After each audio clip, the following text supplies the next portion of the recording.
ഞാൻ എന്റെ മക്കളെ കൊണ്ട് ഞാൻ പോയിട്ടുണ്ട്. അതാണ് ഞാൻ പറയുന്നത്. ഞാൻ പോയതാണ്.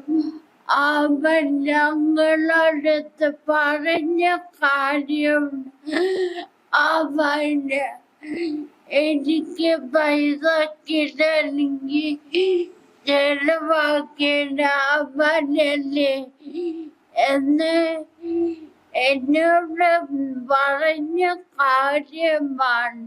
പൈസ ഇവിടുന്ന് കൊടുത്തില്ലെങ്കിൽ തെളിവ് പോലും ഇല്ലാതെ ഇവിടെ ഇല്ലാതാക്കുമെന്നാണ് പറഞ്ഞിരുന്നത്. കാരണം അങ്ങനെ തന്നെ ചെയ്യുമായിരുന്നു. കാരണം കൊച്ച് അവശതയിൽ കിടക്കുകയാണ്. ഇവന്റെ ഈ മർദ്ദനം കൊണ്ട് കൊച്ചിന് നിരന്തരമായ വയ്യായിക ആയാൽ പോലും ആശുപത്രിയിൽ കൊണ്ടുപോകില്ല. ഇങ്ങനെ ഇവ ഈ വണ്ടിയോട്ടൊന്നും പറഞ്ഞ് പോകുന്നതാണ് ഈ ഫ്രോഡ്. ഈ അനു എന്ന് പറയുന്ന ഡാൻസുകാരി ഉണ്ടല്ലേ, ഇവളമ്മ കുട്ടിയെ അവര് തുറപ്പയ്ക്കാണ് അടിച്ചത് കാലിന്റെ വണ്ണയില്. ബാഗില് രണ്ടുപേരും കൂടെ കൈ പിടിച്ച് വെച്ചിട്ടാണ് ആ അഷ്കർ എന്ന് പറയുന്ന ആ ക്രൂരന്റെ മോളെ തലമുടി പിടിച്ച് വലിച്ചും കൊണ്ടാണ് റൂമിൽ കൊണ്ടിട്ടിട്ട് എന്റെ കൊച്ചിന് ആദ്യ ക്രൂരമായി രാവിലെ തൊട്ട് പിറ്റേന്ന് നേരം വെളുക്കുന്നത് വരെ ഈ ഇവര് ക്രൂരതയായിരുന്നു. ഞാനപ്പോൾ ഈ അഷ്കർ എന്ന് പറയുന്ന വ്യക്തിയുടെ ഉമ്മായെ ഞാൻ വിളിച്ചു. കാരണം എനിക്ക് വല്ലാത്തൊരു മനപ്രയാസം. എൻ്റെ മോൾ ഇവിടെ വന്നിട്ട് പോയെന്നാണ്. അപ്പോഴ് അവര് ഒരു കാലം ഇല്ലാത്തതുപോലെ തള്ളയും മോനും കൂടെ വന്ന് നമ്മളിവിടെ ഇരിക്കുന്നു. നമ്മൾ അങ്ങോട്ടൊന്നും അവര് ഒന്നിനും നമ്മൾ പോവില്ല. എൻ്റെ മോളെ കൊണ്ടുപോയതും അല്ലാതെ നമ്മളെ ഇവിടെ ഈ റോഡിൽ വന്ന് നിന്ന് ഭയങ്കരമായ ചീത്ത പറച്ചിലൊക്കെ ആയിരുന്നു അവര്. ഈ മന്ത്രി വന്നിട്ട് പോയതിനു ശേഷം ഇങ്ങനെ നമുക്ക് ചികിത്സാ സഹായം പൂർണ്ണമായിട്ട് അവർ ഏറ്റെടുക്കുമെന്നും പറഞ്ഞപ്പോഴത്തേക്കും നാട്ടുകാരും ജനങ്ങളും വിചാരിക്കുന്നത് നമുക്ക് ആ സമയം തൊട്ട് ഇവര് സാമ്പത്തികമായിട്ട് സഹായിച്ചുകൊണ്ടിരിക്കണം എന്നാണ് എല്ലാവരും തെറ്റിദ്ധരിച്ചത്. അപ്പൊ ഈ ഒരു വേദന ഒരു മനുഷ്യന് വരാൻ പാടില്ല. എനിക്ക് വല്ലാത്തൊരു മനപ്രയാസമാണ്. ആളുകൾ ഇങ്ങനെയാണ് തെറ്റിദ്ധരിച്ചിരിക്കുന്നത്. എനിക്ക് എല്ലാവരും പൈസ തന്നു, ഒരു മനുഷ്യരും പൈസ അയക്കുന്നില്ല. നമസ്കാരം. ഞാൻ ഈ നിൽക്കുന്ന വീട് മലയാളി വാർത്ത പ്രേക്ഷകർക്ക് ഓർമ്മയുണ്ടോ എന്നറിയില്ല. ഒരു മാസം മുമ്പ് അതിദാരുണമായിട്ടുള്ളൊരു കൊലപാതക വാർത്ത നമ്മളൊക്കെ തന്നെ കേട്ടിരുന്നു. 1.5 വയസ്സുകാരനെ അയാളുടെ രണ്ടാം അച്ഛനും ഭാര്യയും ചേർന്ന്, അതായത് ഈ 1.5 വയസ്സുകാരന്റെ അമ്മയും ചേർന്നുകൊണ്ട് അതിക്രൂരമായിട്ട് ഉപദ്രവിക്കുകയും പിന്നീട് ആ കുഞ്ഞ് കൊല ചെയ്യപ്പെടുകയും ചെയ്ത വാർത്ത. ആ വാർത്തയുമായി സംബന്ധിച്ച് നമ്മൾ ഈ വീട്ടിൽ വന്നിട്ടുണ്ട്. അതായത് ഈ പറയുന്ന കൊലയാളിയായ അഷ്കറിന്റെ ആദ്യ ഭാര്യയുടെ വീടാണിത്. ഇന്ന് ഈ വീട്ടിലുള്ള ഉമ്മയ്ക്കും ഉപ്പയ്ക്കും ഒരുപാട് സങ്കട കഥകളാണ് പറയാനുള്ളത്. അതായത് ഈ സംഭവവുമായി ബന്ധപ്പെട്ട് ഒരുപാട് വാർത്തകൾ റിപ്പോർട്ട് ചെയ്യാൻ വാർത്താ മാധ്യമങ്ങൾ വന്നിരുന്നു. പക്ഷേ അത് മുഖാന്തരം ഈ കുഞ്ഞിന്റെ ചികിത്സ തന്നെ ഇപ്പോൾ മുടങ്ങിക്കിടക്കുകയാണ് എന്നുള്ള അവസ്ഥയിലാണ് കാര്യങ്ങൾ പോകുന്നത്. കേൾക്കുന്ന ആളുകൾ, കാണുന്ന ആളുകൾ തന്നെ കുഞ്ഞിന് ഒരുപാട് സഹായങ്ങൾ ലഭിക്കുന്നുണ്ട് എന്ന് തെറ്റിദ്ധരിച്ചുകൊണ്ട് ഇപ്പോൾ സഹായം കിട്ടുന്ന ഇടങ്ങളിൽ നിന്നും സഹായം ഇല്ലാത്ത അവസ്ഥയിലേക്ക് എത്തുന്നു എന്നുള്ള ഒരു ആശങ്കയാണ് അമ്മ നമ്മളോട് പ്രകടിപ്പിക്കുന്നത്. എന്തായാലും കൂടുതൽ വിവരങ്ങൾ എന്താണ് സംഭവിക്കുന്നത്, എവിടെ എത്തി ആമനയുടെ ആ ഒരു ചികിത്സ എന്നതൊക്കെ ആ ഉമ്മയോട് തന്നെ നേരിട്ട് ചോദിക്കാം.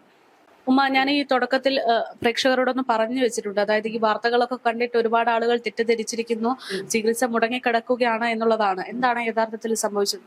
യഥാർത്ഥത്തിൽ സംഭവിച്ചതെന്ന് പറഞ്ഞാൽ നമ്മളെ ബഹുമാനപ്പെട്ട മന്ത്രി ഹോസ്പിറ്റലിൽ വന്നായിരുന്നു, ബിന്ദുകൃഷ്ണ വന്നായിരുന്നു. അപ്പോൾ ബഹുമാനപ്പെട്ട മന്ത്രി പറഞ്ഞ് കുട്ടിയുടെ ചികിത്സയൊക്കെ അവർ ഏറ്റെടുക്കുമെന്ന് പറഞ്ഞ്. അപ്പം മറ്റുള്ളവർ വിചാരിക്കുന്നത് നമുക്ക് ആ സമയം തൊട്ടേ പൈസകൾ കിട്ടിക്കൊണ്ടിരിക്കുന്നെന്നാണ് ഓരോരുത്തരും പറയുന്നത്. യഥാർത്ഥത്തിൽ ഞങ്ങളുടെ കയ്യിൽ 1 രൂപ പോലും എടുക്കാനില്ലാത്ത ഒരു സാഹചര്യമാണ്. അപ്പം ഒരുപാട് നാട്ടുകാർ ഞങ്ങളെ സഹായിച്ചാണ് എൻ്റെ മോളെ ഇതുവരെയും കൊണ്ടെത്തിച്ചത് എന്ന് നമുക്ക് നാട്ടുകാരോട് ചോദിക്കാൻ വല്ലാത്തൊരു വിഷമമുണ്ട്. ഇപ്പം ഞങ്ങൾക്ക് സഹായിക്കണേന്ന് പറഞ്ഞാൽ നമ്മുടെ ജമാഅത്ത്, പാപ്പനംകോട് ജമാഅത്തിലെ തണലെന്നൊരു സംഘടനയുണ്ട്, ചാരിറ്റി ഉണ്ട്. അവരാണ് നമുക്കിപ്പോൾ ഒരു 7-8 മാസം കൊണ്ട് അവരാണ് ഞങ്ങളെ സഹായിച്ചുകൊണ്ടിരിക്കുന്നത്. കാരണം വണ്ടി വിട്ടു തരുന്നത്, എൻ്റെ മോളെ ഗുളിയൊക്കെ വാങ്ങിക്കാനുള്ള പൈസ തരുന്നത്. നമ്മൾ ഇപ്പം ഗുളിയൊക്കെ വാങ്ങിച്ചിട്ട് തുണ്ട് കൊടുത്താൽ അവർ ആ പൈസ ഞങ്ങൾക്ക് അയച്ചു തരും. വീണ്ടും മറുമരുന്ന് എടുക്കുകയാണ് ചെയ്യുന്നത്. നമ്മളെ ഭക്ഷണത്തിൻ്റെ കാര്യമൊക്കെ നമ്മളൊന്നും പറയുന്നില്ല, കാരണം നമുക്ക് ആ ഒരു അവസ്ഥയാണ്. പക്ഷെ പുറം ലോകത്ത് നമ്മളെ നാട്ടുകാർ വിചാരിച്ചിരിക്കുന്നതെന്ന് പറഞ്ഞാൽ നമുക്ക് പല സ്ഥലത്തുനിന്നും പൈസകൾ വരുന്നെന്നാണ് ഒരു തെറ്റിദ്ധാരണ. അപ്പൊ ഈ തെറ്റിദ്ധാരണ എല്ലാരും മനസ്സിലാക്കണം. ഞങ്ങളതിൽ ഇതാ ഈ നിമിഷത്തിൽ 1 രൂപ പോലും ഞങ്ങളതിൽ എടുക്കാനില്ല. എനിക്ക് കഴിഞ്ഞ പ്രാവശ്യം ഞങ്ങൾ 2 മാസം ഹോസ്പിറ്റലിൽ കിടന്നപ്പോഴത്തേക്കും ഞങ്ങളെ ചാരിറ്റി, നമ്മളെ പാപ്പനംകോട് ജമാഅത്തിന്റെ ചാരിറ്റിയിലുള്ളവരാണ് എനിക്ക് പൈസ അവിടെ ഗൂഗിൾ പേ ചെയ്ത് തരുകയാണ് ചെയ്തത്. എന്ന് വെച്ചാൽ ഞാൻ അടുത്ത് കിടന്ന ഒരു കുട്ടിയെ കൊണ്ടാണ് എൻ്റെ ഈ മരുന്നിന്റെ ബില്ലുകളൊക്കെ അയച്ചു കൊടുത്തപ്പോഴത്തേക്കും അവർ പൈസ അയച്ചു തന്നത്. അതിലാണ് നമ്മൾ ഇങ്ങനെ പോയിക്കൊണ്ടിരുന്നത്. എന്നിട്ടും അവരിൽ ചിലർക്കൊക്കെ ഒരു സംശയമുണ്ട്, നമ്മൾ ഇത്രയും 12,000 രൂപ അയച്ചു തന്നിട്ട് ഇനി പൈസ ഇല്ലേന്നാണ് ഇവരെയൊക്കെ ഒരു ചോദ്യം വരുന്നത്. കാരണം ഇവര് 1 മാസം ഞങ്ങൾ പോയി 1 മാസത്തിനകം വെച്ചാണ് ഈ പൈസ അയച്ചു തന്നത്. പിന്നെ 1 മാസം കൂടെ കിടക്കുകയാണ്. അതിനകം വെച്ച് ഗുളിക എടുക്കണം, ഇവക്ക് ഡൈപ്പർ വാങ്ങിക്കണം, ഇതിനൊക്കെ നല്ല പൈസ ചിലവാണ്. ഭക്ഷണം എന്ന് പറഞ്ഞാൽ ഞങ്ങൾക്ക് ഒരു പള്ളിയിൽ നിന്നാണ് കിട്ടുന്നത്, ഒരു ക്രിസ്ത്യൻ പള്ളിയിൽ നിന്ന്. അവരെ ഒരു കരുണ കൊണ്ടാണ് ഡോക്ടർ ഒരു തുണ്ട് എഴുതി തന്നാണ് ഞങ്ങൾ ഭക്ഷണം രാവിലത്തെ ഉച്ചത്തെ ഭക്ഷണം കഴിക്കുന്നത്. അതൊന്നും എനിക്ക് പറയണമെന്നില്ല, എന്നാലും ഞാൻ ഈ സാഹചര്യത്തിൽ പറഞ്ഞു പോകുന്നതാണ്. അപ്പൊ ഈ ഒരു വേദന ഒരു മനുഷ്യന് വരാൻ പാടില്ല. എനിക്ക് വല്ലാത്തൊരു മനപ്രയാസമാണ്. ആളുകൾ ഇങ്ങനെയാണ് തെറ്റിദ്ധരിച്ചിരിക്കുന്നത്. എനിക്ക് എല്ലാവരും പൈസ തന്നു, ഒരു മനുഷ്യരും പൈസ അയക്കുന്നില്ല. എങ്കിൽ അതിൽ എനിക്ക് സന്തോഷമുള്ളായിരുന്നു. ആരെങ്കിലും തന്നിട്ടാണ് ഇങ്ങനെയൊക്കെ പറഞ്ഞിരുന്നെങ്കിൽ. ഇപ്പൊ ഈ പൊതുസമൂഹത്തിൽ ഒരു ചർച്ചാ വിഷയം ഇപ്പൊ ഇതും ആയിരിക്കുകയാണ്. എനിക്കിങ്ങനെ എല്ലാ സ്ഥലത്തുനിന്നും പൈസ വരുന്നുണ്ട്. നമ്മൾ വന്നത് തന്നെ അഷ്കറിന്റെ ആ ഒരു പ്രവർത്തനം കൊണ്ടാണല്ലോ. അപ്പൊ അയാളുടെ അതേ പേര് തന്നെ ഈ ചികിത്സയും മുടങ്ങുന്നത് അത് തന്നെയാണ് സംഭവം. കാരണം ഈ മന്ത്രി വന്നിട്ട് പോയതിനു ശേഷം ഇങ്ങനെ നമുക്ക് ചികിത്സാ സഹായം പൂർണ്ണമായിട്ട് അവർ ഏറ്റെടുക്കുമെന്ന് പറഞ്ഞപ്പോഴത്തേക്കും നാട്ടുകാരും ജനങ്ങളും വിചാരിക്കുന്നത് നമുക്ക് ആ സമയം തൊട്ട് ഇവര് സാമ്പത്തികമായിട്ട് സഹായിച്ചുകൊണ്ടിരിക്കണം എന്നാണ് എല്ലാവരും തെറ്റിദ്ധരിച്ചിരിക്കുന്നത്. ഈ തെറ്റിദ്ധാരണ മാറണം. കാരണം ഇന്ന അവസ്ഥ നമുക്ക് പറഞ്ഞറിയിക്കാൻ പറ്റൂല. കാരണം നമ്മളെ ഈ നാട്ടുകാർക്ക് തന്നെ അറിയാം ഞാൻ എങ്ങനെയാണ് ജീവിക്കുന്നത്, എന്താണ് ഇപ്പോഴത്തുള്ള ഒരു അവസ്ഥ. നമ്മളെ നാട്ടുകാരോട് ആർക്കും ഒന്നും പറഞ്ഞു കൊടുക്കേണ്ട ഒരു ആവശ്യമില്ല. എനിക്ക് അതിൽ വല്ലാത്തൊരു വിഷമമുണ്ട്. അപ്പൊ ആ കമ്മിറ്റിക്കാര് പറയുന്നെന്ന് പറഞ്ഞാൽ ഇങ്ങനെ പൈസകൾ വരികയല്ലേ, പിന്നെ എന്തിന് ഇനി നമ്മൾ സഹായിക്കുന്നു എന്നാണ് അവര് തെറ്റിദ്ധാരണയിലിരിക്കുന്നത്. ഇപ്പൊ ഈ തിങ്കളാഴ്ചയായിരുന്നു എൻ്റെ മോളെ കൊണ്ടുപോയതും എൻ്റെ കയ്യിൽ പൈസ ഉണ്ടാഞ്ഞിട്ടൊന്നുമല്ല. നമ്മൾ കടം ചോദിച്ചാൽ പോലും ആരും തരൂല. കാരണം നമ്മൾ ജോലിക്ക് പോകുന്നില്ല, എന്നാലേ നമുക്ക് ആ കടം തിരിച്ചു കൊടുക്കാൻ പറ്റുള്ളൂ. അങ്ങനെ ഒരു സാഹചര്യം ഇരിക്കുന്നു. എന്നാലും ഞാൻ ഇത്തരം പണയൊക്കെ വെച്ചിരിക്കുന്നതാണ്. ത്രിപുര ഉരുപ്പടിയുള്ളതെല്ലാം നമ്മൾ വിറ്റ്, എൻ്റെ കൊച്ചിനുണ്ടായിരുന്നു, അതൊക്കെ വിറ്റാണ് ഞാൻ ചികിത്സയ്ക്ക് വേണ്ടി ഉപയോഗിച്ചത്. പിന്നെ ഞാൻ ബാങ്കിൽ നിന്ന് 2 പ്രാവശ്യം ലോൺ എടുത്ത്. ഇതൊക്കെ എൻ്റെ മോക്ക് വേണ്ടിയിട്ടാണ്. ഞാൻ മറ്റുള്ളവരുടെ മുമ്പിൽ കൈ നീട്ടണ്ടല്ലോ എന്ന് വെച്ചിട്ടാണ് ഞാൻ ലോണൊക്കെ എടുക്കുന്നത്. ആ ഒരു സാഹചര്യത്തിൽ ഇങ്ങനെ ഒന്ന് കേട്ടപ്പോൾ നമുക്ക് വല്ലാത്തൊരു വേദനയായിപ്പോയി. ഇന്ന് നമ്മളെ അവസ്ഥ എന്ന് പറഞ്ഞാൽ ദയനീയമാണ്. കാരണം ഇവിടെ ഒന്ന് കാണുന്നവർക്കറിയാം. എൻ്റെ ഈ മോളെ മുമ്പിൽ വെച്ച് എനിക്കൊരു വിഷമവും പറയാൻ ഒക്കില്ല. എന്ന് വെച്ചാൽ എൻ്റെ മോളൊന്ന് ഇമ്പ്രൂവ്മെന്റ് ആയി കാണണം, അവളൊന്ന് നടന്നു കാണണം എന്നുള്ള ഒരു മാത്രമേ എൻ്റെ മനസ്സിൽ ഇപ്പോൾ ഉള്ളൂ. അല്ലാതെ ഒന്നുമില്ല ഞങ്ങളുടെ മനസ്സിൽ. ഞങ്ങൾക്ക് അന്നോടെന്നുള്ള ഒരു ജീവിതം കഴിഞ്ഞു പോകണമെന്നുള്ള ഒറ്റൊരാഗ്രഹമേ ഉള്ളൂ. ഞാൻ നല്ലപോലെ ഇരിക്കുന്ന സമയത്തും അതുപോലെ തന്നെ, ഇപ്പോഴും അതുപോലെ തന്നെ. നമ്മളും അവശതയായിട്ട് വരികയും നമുക്ക് തന്നെ ജോലിക്ക് പോകാനോ ഒന്നിനും പറ്റൂല. കാരണം ഈ കുട്ടിയായിട്ടിട്ട് ഞാൻ എങ്ങനെയാണ് പോണത് ജോലിക്ക്? വാപ്പാക്കാണെങ്കിൽ സുഖമില്ല, കാലിലൊക്കെ കണ്ടാലേ അറിയാവൂ നീരും. കിഡ്നിക്കൊക്കെ പ്രശ്നമുള്ളൊരു വ്യക്തിയാണ്. ഞാൻ എന്താണ് പറയേണ്ടത്? എനിക്കിതിൽ കൂടുതലൊന്നും പറയാനില്ല. പിന്നെ എനിക്കൊന്നും കൂടെ പറയാനുണ്ട്.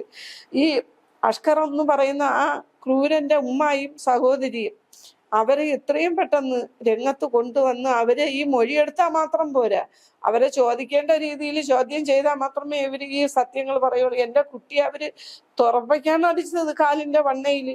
ബാഗിൽ 2 പേരും കൂടെ കൈ പിടിച്ച് വെച്ചിട്ടാണ് ആ അഷ്കർ എന്ന് പറയുന്ന ആ ക്രൂരന്റെ മോളെ തലമുടി പിടിച്ച് വലിച്ചും കൊണ്ടാണ് റൂമിൽ കൊണ്ടിട്ടിട്ട് എൻ്റെ കൊച്ചിന് ആദ്യ ക്രൂരമായി രാവിലെ തൊട്ട് പിറ്റേന്ന് നേരം വെളുക്കുന്നത് വരെ ഈ ഇവര് ക്രൂരതയായിരുന്നു. ഞാനപ്പോഴും ഈ അഷ്കർ എന്ന് പറയുന്ന വ്യക്തിയുടെ ഉമ്മായെ ഞാൻ വിളിച്ചു. കാരണം എനിക്ക് വല്ലാത്തൊരു മനപ്രയാസം. എൻ്റെ മോൾ ഇവിടെ വന്നിട്ട് പോയതെന്നാണ്. അവര് ഒരു കാലം ഇല്ലാത്തതുപോലെ തള്ളയും മോനും കൂടെ വന്ന് നമ്മളിവിടെ ഇരിക്കുന്നു, നമ്മൾ അങ്ങോട്ടൊന്നും അവര് ഒന്നിനും നമ്മൾ പോവില്ല. എന്റെ മോളെ കൊണ്ടുപോയതും അല്ലാതെ നമ്മളെ ഇവിടെ ഈ റോഡിൽ വന്ന് നിന്ന് ഭയങ്കരമായ ചീത്ത പറച്ചിലൊക്കെ ആയിരുന്നു അവര്.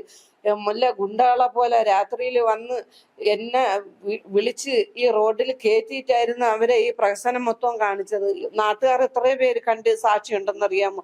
അങ്ങനെ വരെ ചെയ്തിട്ടാണ് അന്ന് രാത്രിയിൽ തന്നെ ഈ കൊച്ചിനെയും കൊണ്ട് അവർ പോവുകയാണ്.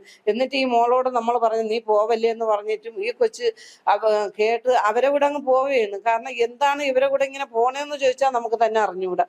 എന്ത് കാര്യം കൊണ്ടാണ് ഇത്രയൊക്കെ ക്രൂരത ചെയ്തിട്ട് ഈ കൊച്ച് ഇങ്ങനെ എന്തുകൊണ്ടാണ് ഇവരെ കൂടെ പോകുന്നത് എന്ന് ചോദിച്ചാൽ എനിക്ക് ഇപ്പോഴും അതിനൊരു ഉത്തരം പറയാൻ പറ്റുന്നില്ല. കാരണം അവൻ എന്താണ് ഈ കുട്ടിയെ പറഞ്ഞ് പേടിപ്പിച്ച് വെച്ചിരിക്കുന്നതെന്ന് നമുക്ക് ഇന്നും ഒരു അറിവില്ല എന്താണെന്നുള്ളത്. അങ്ങനെ അന്ന് ഈ കുട്ടിയെ കൊണ്ടുപോയി വീട്ടിൽ കൊണ്ട് കയറിയ നേരം തൊട്ട് ഭയാനകമായ ഉപദ്രവമായിരുന്നു. ഞാനെപ്പോഴും മനസ്സിൽ നമുക്ക് ഓടിപ്പോവാൻ നമുക്ക് വണ്ടിയാ കാറാ ഒന്നുമില്ല. അപ്പം ഞങ്ങൾ ഇവിടെ നിന്ന് ഞാൻ ഈ സ്ത്രീയോട് വിളിച്ചു ചോദിക്കുകയാണ്, അഷ്കറിന്റെ ഉമ്മ എന്ന് പറയുന്ന ആ സ്ത്രീയോട് ഞാൻ വിളിച്ചു ചോദിക്കുകയാണ്, എന്റെ മോളാവൻ ഉപദ്രവിക്കുന്നുണ്ട്, എന്തെങ്കിലും ചെയ്ത നിങ്ങൾ എന്റെ മോളെ നോക്കിക്കൊള്ളണം. അയ്യോ നീ സന്തോഷമായിട്ടിരി, നിന്റെ മോക്ക് ഒരു കുഴപ്പവും ഇല്ല. അവിടെ ക്രൂരമായ പീഡനം അപ്പോഴും നടന്നുകൊണ്ടിരിക്കുകയാണ്. ഈ സ്ത്രീ അത്രയും ഒരു ദുഷ്ട ആയതുകൊണ്ടാണല്ലോ എന്നോട് അങ്ങനെ പറഞ്ഞത്. എന്നിട്ട് എനിക്ക് സമാധാനം ഉണ്ടായിട്ടില്ല. ഞാൻ പിറ്റേന്ന് രാവിലെ ഞാൻ പോവുകയാണ്. പോയപ്പോ ഈ കുട്ടി വളരെ അവശതയിൽ കിടക്കുകയാണ്. അവശതയിൽ കിടന്ന് ഞാൻ പോയി ഹോസ്പിറ്റലിൽ കൊണ്ടുപോയിട്ട് വന്നപ്പോ ഞങ്ങൾ അവിടെ ചെന്നപ്പോഴത്തേക്ക് ഞങ്ങളെ വിടൂല. കാരണം കൊച്ചിനെ വിടൂല. കൊച്ചിനെ വിടാതെ ഈ അഷ്കറിന്റെ ഉമ്മായെയും സഹോദരിയെയും അളിയനെയും വിളിച്ചു വരുത്തിയിട്ട് ഞാൻ എൻ്റെ താത്താടെ മോളെയും കൊണ്ടാണ് പോകുന്നത്. ഒരു ഓട്ടോയും വിളിച്ചാണ് പോയപ്പോഴത്തേക്കാണ് ഈ കൊച്ച് ഞങ്ങളോട് എന്തരായാലും അപ്പോഴും അവളിഞ്ഞ് വന്ന്. മറ്റത് വരാൻ കൂട്ടാക്കാത്ത മോള് അത്രയും ക്രൂരമായതുകൊണ്ട് ഞങ്ങളവിടെ വന്നിട്ട് ഞാൻ അപ്പോഴും ഒരു വീട്ടു ജോലിക്ക് പോയാണ്. എൻ്റെ ജീവിതത്തിൽ ഞാൻ അങ്ങനെയൊന്നും ജീവിച്ചിട്ടൊന്നുമില്ല. എൻ്റെ സാഹചര്യം കൊണ്ട് ഞാൻ വീട്ടു ജോലിക്ക് വരെ പോണ സ്ഥലത്ത് വരെ ഞാൻ എൻ്റെ മോനെയും കൊണ്ടാണ് ഞാൻ പോണത്. അവരെ കാണാതിരിക്കാതെ പറ്റൂല. അതുകൊണ്ട് ഞാൻ എൻ്റെ മോനെ വരെ കൊണ്ടുപോയിട്ടുണ്ട്. ഈ മോളെ ഞാൻ അവിടെ നിന്ന് വിളിച്ചോണ്ട് വന്നിട്ട് ഞാൻ 4 ദിവസം വീട്ടുവേല ചെയ്യുന്ന വീട്ടിൽ ഞാൻ നിർത്തിയിരുന്നു. എന്നിട്ട് ഇവര് ഞങ്ങളെ വരാൻ സമ്മതിക്കുന്നില്ല. ഞങ്ങളെ ഓട്ടോ പിന്നെ ഇങ്ങനെ അവര് തടസ്സപ്പെടുത്തി വെച്ചിരിക്കുകയാണ്.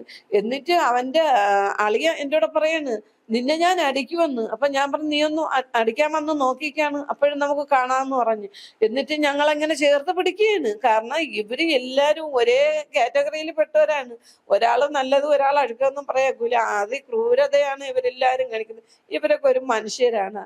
മനുഷ്യരെ കൂട്ടത്തിൽ കൂട്ടാൻ കൊള്ളാമോ? ഇത്രയും ഒരു ദുഷ്ട കൂട്ടർ. ഇതിനെല്ലാം അനു എന്ന് പറയുന്നൊരു സ്ത്രീയുണ്ട്, ഡാൻസുകാരി. ഈ ഡാൻസുകാരിയെയും രംഗത്ത് കൊണ്ടുവരണം.